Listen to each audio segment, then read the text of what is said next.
Welcome to the Pharmacy Leaders Podcast with your host, Tony Guerra. The Pharmacy Leaders Podcast is a member of the Pharmacy Podcast Network, with interviews and advice on building your professional network, brand, and a purposeful second income from students, residents, and innovative professionals.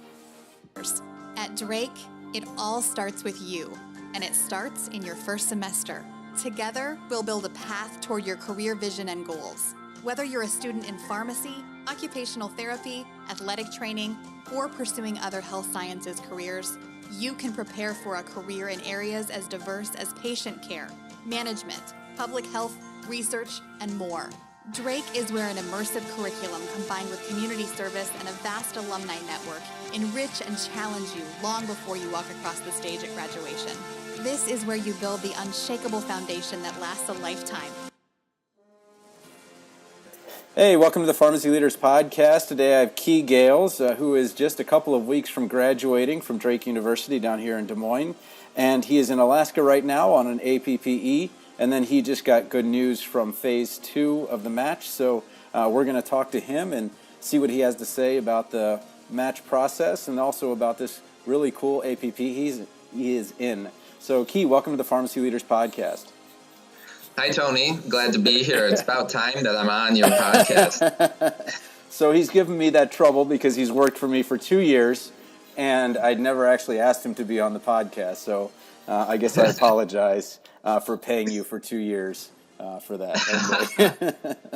All right. But first, tell me a little bit about the APPE. How do you set up an APPE in Alaska? Alaska is a big state. Where are you in Alaska, and what are you doing up there? Yeah, so I am in Anchorage, so the biggest city in Alaska. And this all started, way back in P3 year, where I had to specially apply to this rotation to start. Some sites up here you don't have to, but this site specifically you did. And I think it's just because they wanted some students that at least had some hospital experience. And that's why I gave the option to do this block 9, because then I knew I would have at least some hospital experience by then. But it's been great so far. It's ID, infectious disease specialty. And man, my preceptor is just, he's been in this role for 8 years. And his depth of knowledge of infectious disease is just incredible. And I've only been here for a week, but I can already tell I'm going to learn a lot. As far as the actual city, it's been great. It's unseasonably warm at this time of the year for Anchorage. There's no snow on the ground, which is apparently weird, but I love it. So me and my buddies get to go hiking and enjoy the great state of Alaska. So it's been a good time so far, and I'm glad I have 4 weeks left. No, that's awesome.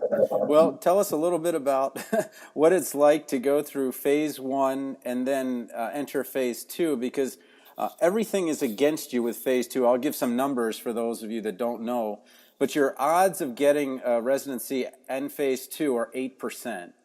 But then if you get an interview, they rise dramatically to 20%. And then from there, you're at 1 in 5. But you have to do this as the professors are going on spring break, right? Is that accurate? And then you are still in APPEs, right? And you have a much shortened schedule. So what I'm interested in finding out is, how does that work? How do you schedule an interview with someone when you just figured out that you're going to get an interview?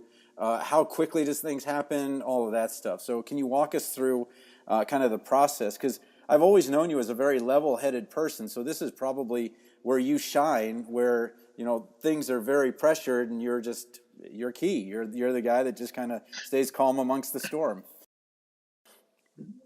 Yeah, and I just want to say there, I felt like I did a pretty good job staying level, but not to say that there weren't some episodes of panic, especially when I first learned that I didn't match. But I think you hit it right on the head. Phase 2 is Phase 1, but 10 times faster. You don't have nearly as much time to prepare. Everything is a rush. And I'm sure it's even worse for the scramble, but thankfully I didn't have to go through that again. There are 9 left. Yeah. So that's even worse. So I got lucky, that's for sure. My preceptor, he knew that I was applying for residencies. He did a residency himself, and he was like, look, Kee, you just accept the interview whenever they are, and then we'll talk about it later, and then we'll figure out what you'll need to do if you miss anything important. So right off the bat, I was in good hands with my preceptor, and I was able to apply to as many positions as I want and accept interviews without fearing of failing my rotation. So I was able to do that, and he was just very supportive of me. He even sent me a letter of recommendation after only being with me for 2 weeks.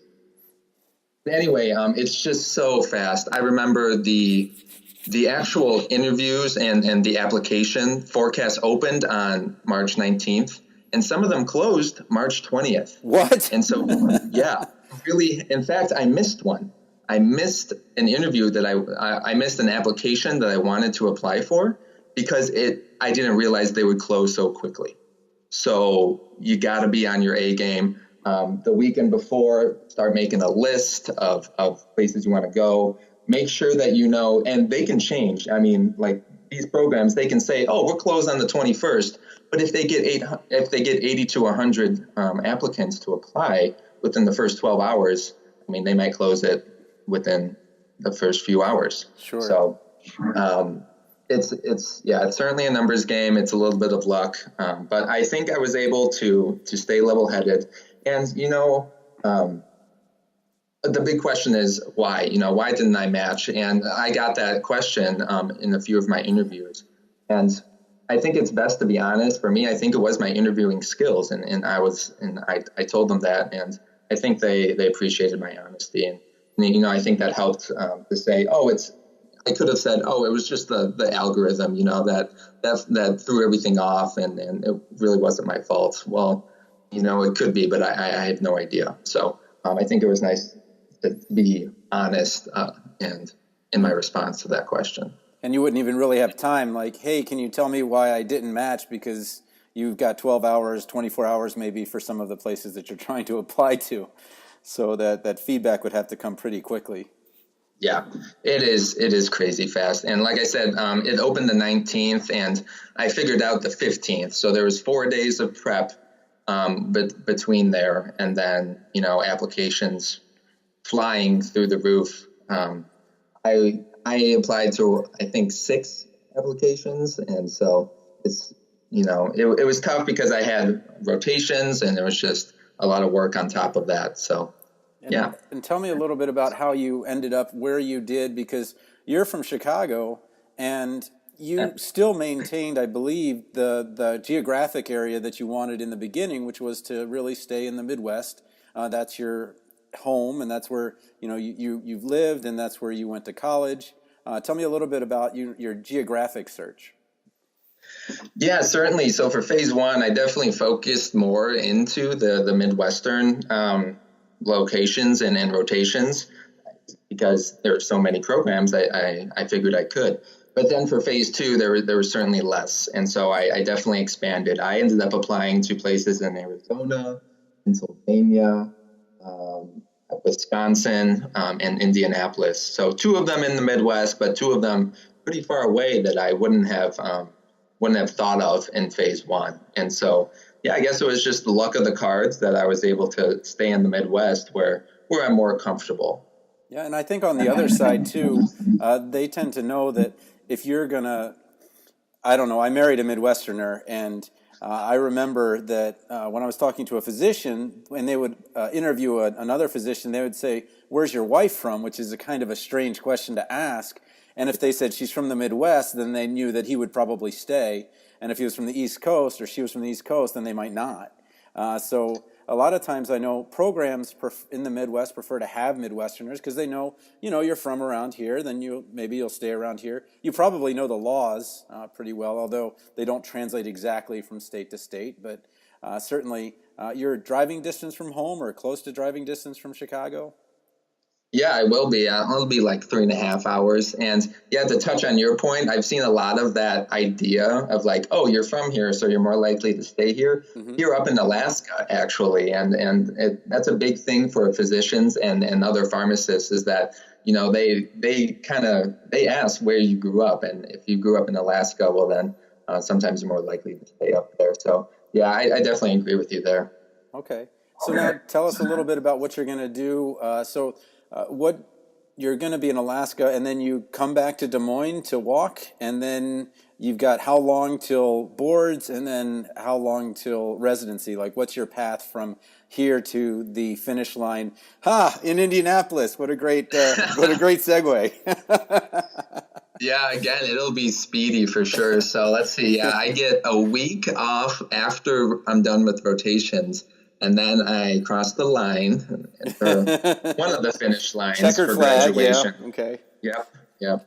And then from there, it'll be, definitely preparing for boards. I don't know exactly when I'm going to take them yet because, besides, I knew where I was going to be practicing as of yesterday. So I still have yet to actually, register for those tests. Okay. So that'll be a very quick transition, and I'll definitely have to study my butt off. Yeah. Well, you are the PICOA champion. You would never say it, but I'll tell everybody. He's the PICOA champion from Drake. He scored the highest on the PICOA. And I'll tell him why, because you worked with me for 2 years, and all I talk about is pharmacology and pharmacotherapy. No. See, and that's why you wanted to bring that up. You just wanted to give yourself a pat on the back. I get it, Tony. I worked with you for 2 years. I'll actually take it back. The reason why you did so well in the PICOA and the reason why you've been so persistent is, or my personal opinion is that you have played an instrument for a long time. You know what it is to practice. You know what it is to have some failure, and you know what it is to achieve through that failure. So I think I know that there's not a lot of attention to the humanities and the arts when it comes to STEM, but I still believe the humanities and the arts are some of the things that really get us through those tough times. And I just want to say congratulations to you, because if you look at the numbers, only 1.5% of the 15,000 students can say I matched in phase 2. So it's just kind of a crazy, crazy number. Yeah, well, thank you. Yeah, I realized that the odds were certainly stacked against me, even more so than phase 1. So I'm just happy I know that I have a plan for the next year. Yeah, and then tell me a little bit about the program itself, and then PGY2 opportunities that might be there. I know you just got the PGY1, but I know that a lot of times when it comes to matching and it comes to making your selections, you're actually maybe looking a step ahead. Is there a PGY2 there that really excited you, or one that's associated with the same group? Yeah. So one of the reasons why I applied to Indiana University Health, that's where I got accepted, is just the diversity of both PGY2s and the experiences in PGY1. So in phase 1, I did focus on ambulatory care, and that is still what I want to focus on. I am still interested in a PGY2 in ambulatory care. Indiana University Health does have a PGY2 in AM care. They also have about 10 other PGY2s. So, I mean, if my ideas and goals do change within this past year, which is certainly a possibility, I could still look to them for a PGY2. Okay. As far as the actual residency, it is definitely more focused in hospital care, and I'll have to do 12 rotations, and there's a number of rotations: pediatrics, surgery, infectious disease, pediatric infectious disease. There's an AmCare stuff, administration. The list kind of goes on, but I said in my letter of intent that, my goal is to get a PGY2 in AmCare, and that's my career goal. And so I'm hoping to work with them and maybe focus on my project in an AmCare focused focus, and then kind of go from there. I'll certainly be looking at their PGY2 and AmCare, and I know that they have an early commit decision. Cool. Anything else you want to say before we cut out here? I wanted to bring up that humanities and instruments. I play the clarinet. I don't think you actually said that, but yeah, I am always still looking for opportunities to play, and I really do think that helps. Man, that helps me get away from the books and pharmacy for just a few hours a week, and really helps I don't know, balance my life. I even, when I was in Des Moines, I played in the Central Iowa Wind Ensemble as a sub for the clarinet. And so really, for me, it's different for everyone, but for me, that really helps me keep my head level and not to get in my own head and get worried about some small things. So awesome. Yeah, I just want to bring up that point. And yeah, it's been great talking to you, Tony. I'm glad I'm finally on the podcast. Podcast number 567 or something like that. But hey, like I said, better late than never. All right. Well, hopefully I'll see you at graduation. Thanks again for being on the Pharmacy Leaders Podcast. No problem. Thanks, Tony. Support for this episode comes from the audiobook Memorizing Pharmacology, a relaxed approach. With over 9,000 sales in the United States, United Kingdom, and Australia, it's the go-to resource to ease the pharmacology challenge. Available on Audible, iTunes, and Amazon.com, in print, ebook, and audiobook. Thank you for listening to the Pharmacy Leaders Podcast with your host, Tony Gales. Be sure to share the show with the hashtag #PharmacyLeaders.